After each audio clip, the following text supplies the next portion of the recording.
Ryan Reynolds here for, I guess, my 100th Mint commercial.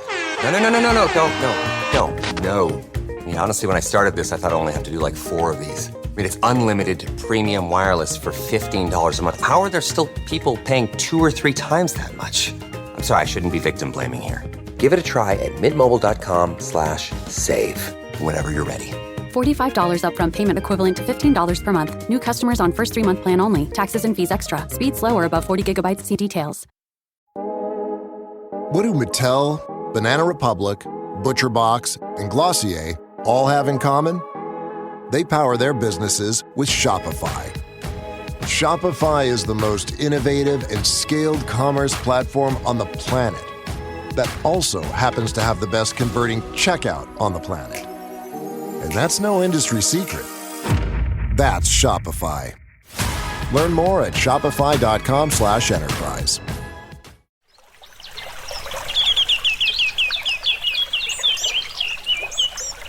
Welcome to Nature Backed Podcast. My name is Tarmo Virki, and today my guest is Kathryn Cook from NuCicer. I never thought in my life that I would say the word chickpeas as many times as I'm saying in this episode. Enjoy the show. Welcome to Nature Backed, Kathryn. Hi, good morning. Thanks for having me. It's good evening on this side of the world, but that's not really an issue here. Tell us a little bit of the founding story, how NuCicer was born. Yes. Well, basically it was the story of, two founders kind of coming together. So my background's in materials engineering, and I've spent most of my career originally in aerospace and then kind of in more of the tech world. But I wanted to shift gears and really focus on technology that was going to have a positive impact on the environment and our growing population.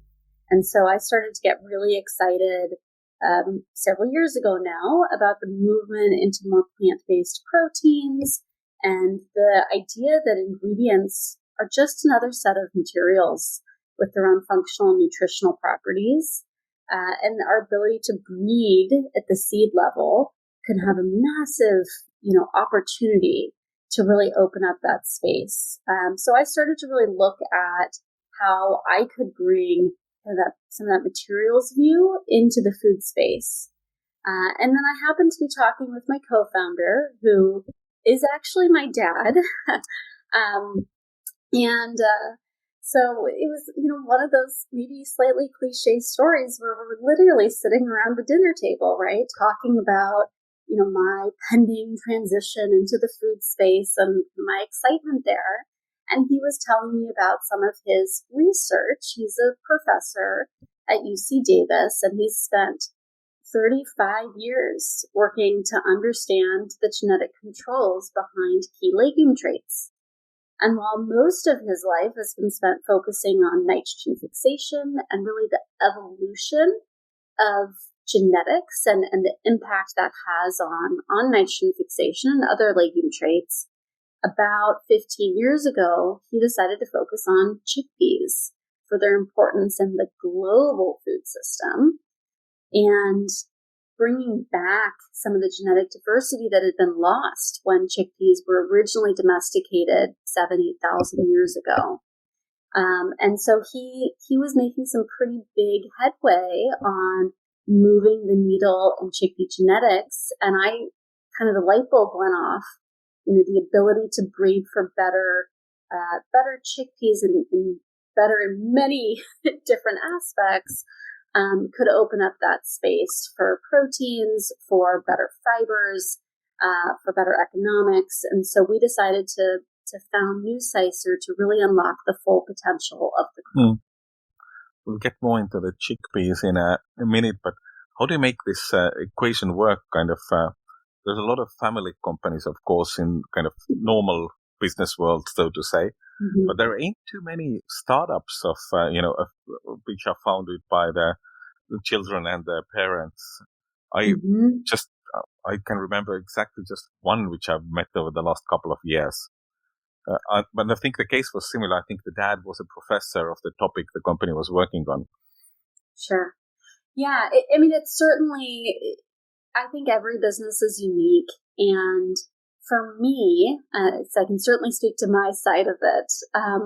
It's been, on one hand, it's been a lot of fun, right? Because you start to realize the little traits that make you and where they came from, right? Growing up, that you start to connect these dots that I probably would never have connected if I hadn't had the opportunity to work with my dad. It brings, I'd say working with a family member brings a level of resiliency from day one into the company, because you're not just going to walk away, right? I mean, they're there for life. So that really kind of set a really strong underlying tone. Certainly we've had disagreements, we've had different viewpoints, and we've worked through those. Ultimately, I think where we are today, we're 5 years into our journey. He's still a professor at UC Davis, and he's really passionate about what he's working on there. He's still an advisor for the company and very tied in, but it's allowed us to keep that, parent-daughter kind of relationship separate from the company. And I think that also creates a really healthy relationship there. Absolutely. But let's talk a little bit more about the kind of the agriculture side and how the NuCicer is changing the agriculture in general. What's the kind of main challenges you're facing there? What do Mattel, Banana Republic, ButcherBox, and Glossier all have in common? They power their businesses with Shopify. Shopify is the most innovative and scaled commerce platform on the planet that also happens to have the best converting checkout on the planet. And that's no industry secret. That's Shopify. Learn more at shopify.com/enterprise.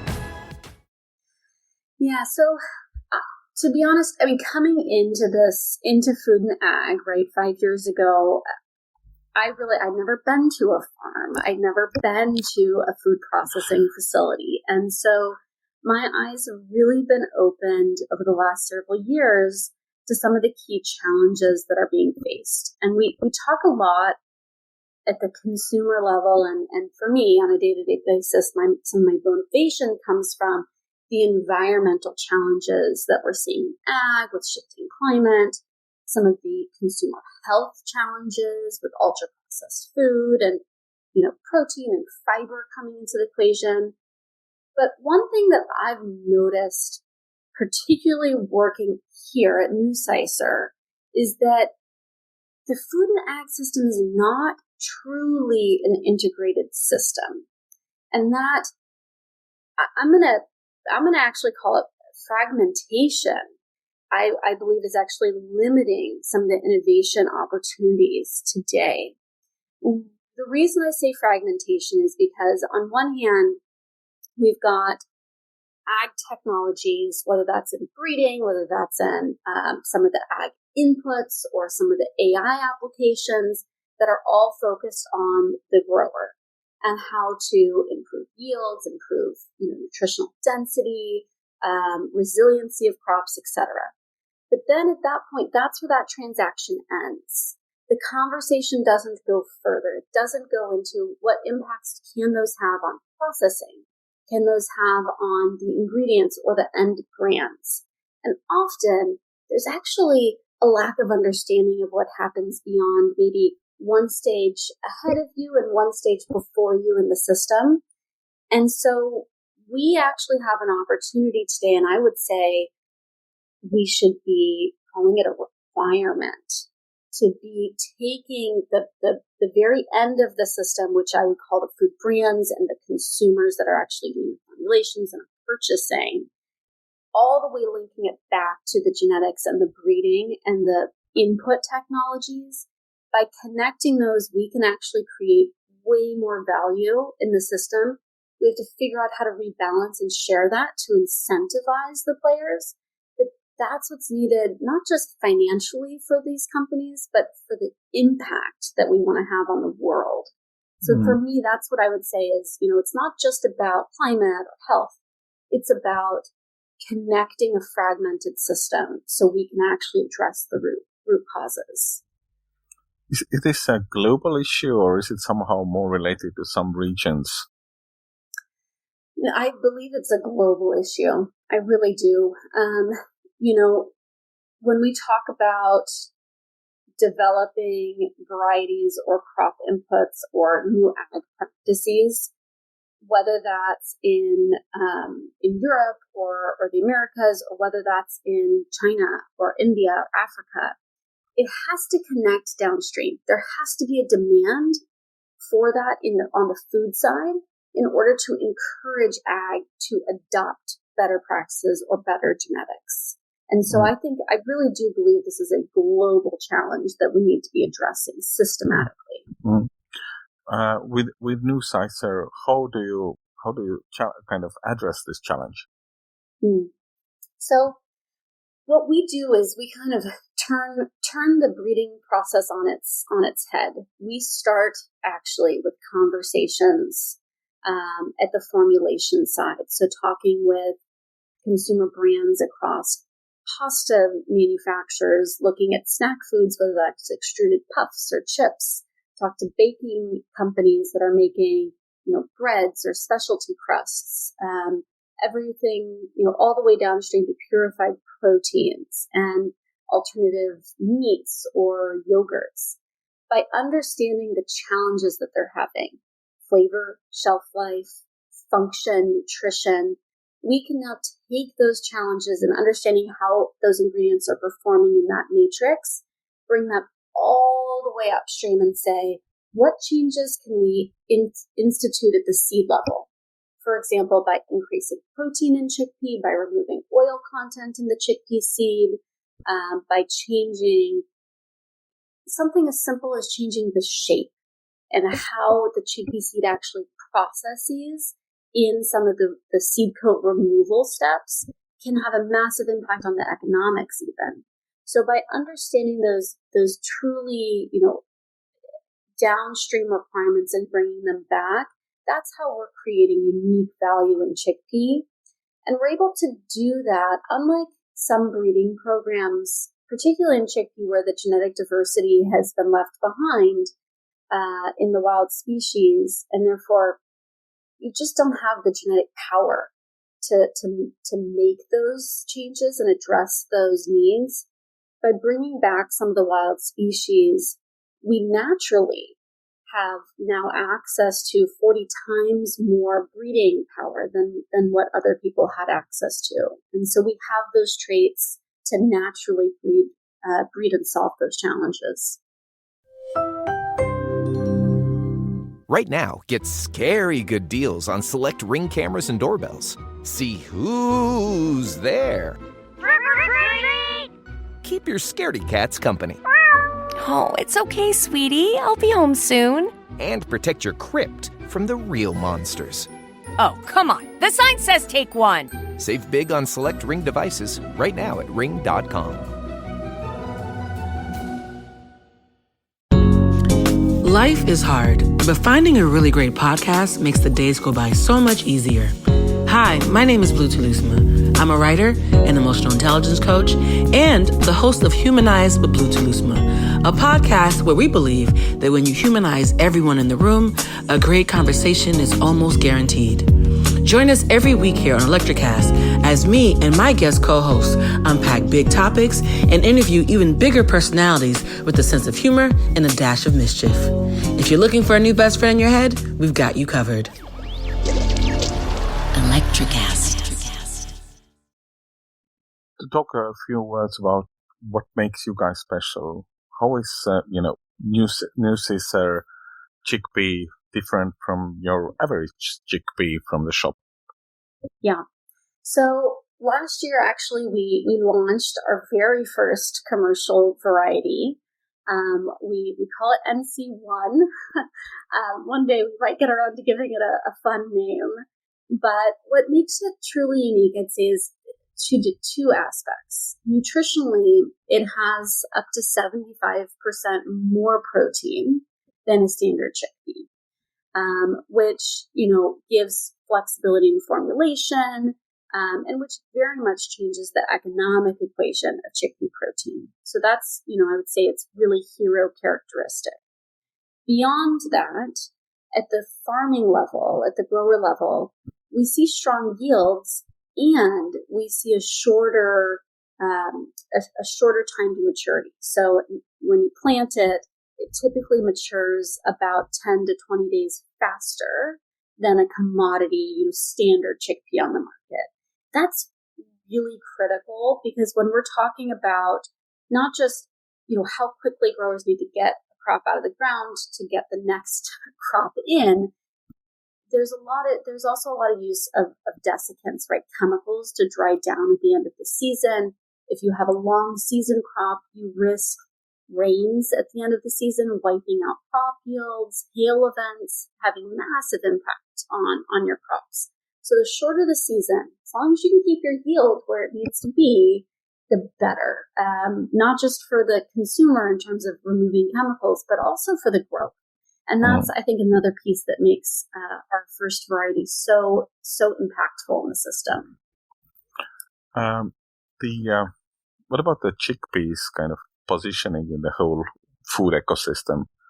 Where's chickpea today? Is it popular? Is it just a fraction of a fraction in the whole food world? Yes. So, and this is going back to your question about global. I think it also depends really where you are in the world. So, if we look at places, some regions in Africa, and in particular India and a few areas in the Middle East, chickpea is 100% a staple for them, right? It's consumed on a daily basis by the vast majority of the population. So it's like a potato for the Irish. Sure. Yeah. It's a foundation, right? They consume it as a whole chickpea. They consume it as a flour source in their breads and stews as a thickener even. But if you zoom out in places like North America or Europe, it's really seen more as a specialty crop. And if you look at consumer trends, it kind of has this halo effect, if you will, because it is high protein. And we talk a lot about protein, but I really think fiber is the next big wave in food. Chickpea has phenomenal fiber content, like other legumes. But what sets apart, and I think what the reason it has the halo effect, is because unlike, let's say, soy or pea or fava, chickpea has a very neutral flavor. It's what makes it stand out in the legume family. And that's why in those other regions, it is a staple crop because it can be used straight out of the ground as a flour source. You don't have to mask it. It's just a very nice pasta, very nice, snack food even. And we're aiming to further improve flavor and improve nutrition and economics to further increase adoption there. You said that the original product of yours is called just NC1, but how far is it like from overtaking the chickpea market, or how far are you on the road? So we're early. We're early in our journey for sure. This year we reached the milestone we're very proud of, but just over 1,000 acres, which is truly a drop in the bucket. In North America, year-over-year variation, chickpeas grown in the U.S. in particular, somewhere between, let's say, 300 to 500,000 acres, and probably about the same acreage in Canada as well. But that combined is still less than about 1 million acres, which is small in comparison to some of the other crops. So we're, I would say, at the tip of the iceberg. Our long-term vision is, if we think 10, 15 years down the line, and I had to look into my crystal ball, what I would say is that we're working to provide growers at the ag side of the system with a truly regenerative crop that can be grown on, let's say, tens of millions of acres, adding that into the system beyond where chickpea is currently grown today to create a cash crop that's also a rotation. So it's not just a rotation to grow rotation. It's a rotation to feed your bottom line for the growers. And it's creating an ingredient system that blends in with wheat, blends in with corn, blends in with the other staple crops, rice and potato even, in those consumer applications. So you get the nutritional boost, you get the soil health boost, and you get the economic value. And that needs to happen not at, 1,000 acres, not at the 100,000 acres. That needs to happen in the tens of millions of acres to move the needle. So that's the ultimate vision of where we want to go. It's funny how you use the word consumer application when the other people would say daily meal, right? Sure. Yes. Very true. If we talk about reaching those tens of millions of acres, what would be the environmental impact? Yeah. So okay, if we're looking into our crystal ball here and really envisioning where this can go, so when you're rotating through with chickpea, it's nitrogen fixing. And you no longer need to be using all of the fertilizers for the next crop in your rotation. Potentially, studies have shown even 2 crops further into the rotation, right? So now you're removing those fertilizers. With the shorter growing season genetics that we're bringing to the table, you can also start to remove some of the desiccants. We can plant more densely and remove some of the herbicides that are being used. So now we're talking about really removing a lot of chemicals from the system. And I think beyond that, you start to look at this, this plant-based protein movement, right? And we've actually looked and analyzed if everyone were to just simply add one meal a week of chickpeas or another legume, I'd like you to choose chickpeas, right? Into your diet, we can replace massive quantities of animal-based products and actually free up land to bring back biodiversity even. So I think there's, it's not just about the fact it's nitrogen fixing. I think it's also about the fact that it's protein. You can use it in so many applications, and it has a ripple effect of what else we're consuming in our, let's say, daily meals even, right? In our daily applications. Yeah, exactly. You said that you're on the early stages of getting to the market and the early stages of the company building, but what are the next milestones? If you would be looking, 12 months ahead, what are the kind of big things on your table? Yeah, so we've got a number of exciting conversations going on in a few different segments, whether that's in some of the more kind of pastas and noodles segments with some strategic customers and partners that we're looking to put in place, as well as in the alternative protein space, where we're looking to really disrupt what has become more of the norm for plant-based proteins around soy and pea being the 2 primary drivers. And I think we are just on the cusp of really being able to demonstrate some very exciting economics and function in alternative proteins.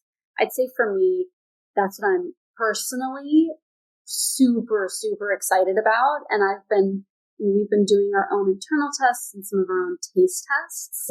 And it's just, not only is it fun, this is the first job I've had, the first company I've not just worked with, but led, where you get to eat and taste what you're producing. But the difference in flavor and texture that we're able to bring to the table with those better economics and protein, it's game changing, and I just can't wait for you and everyone else to be able to get your hands on it and try it. Yes, hands and the taste buds, most importantly, right? Thanks, Kathryn, and good luck in your endeavors with this great thing you're building. Thank you. Yeah, no, it's been wonderful to speak with you and to share the journey. I really appreciate your time, and Thank you. Look forward to sharing more as we go. Absolutely. Let's keep us posted. Thanks. Will Bye-bye. do. If you like the show, subscribe and leave a good rating on the podcast platform of your choice. It would mean a world to us.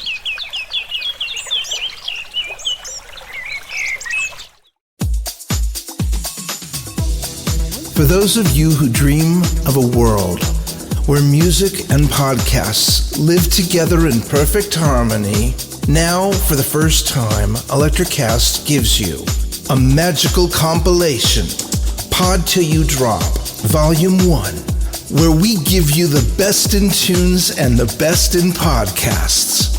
Feast your ears and hear the culture. Available now wherever you listen to music.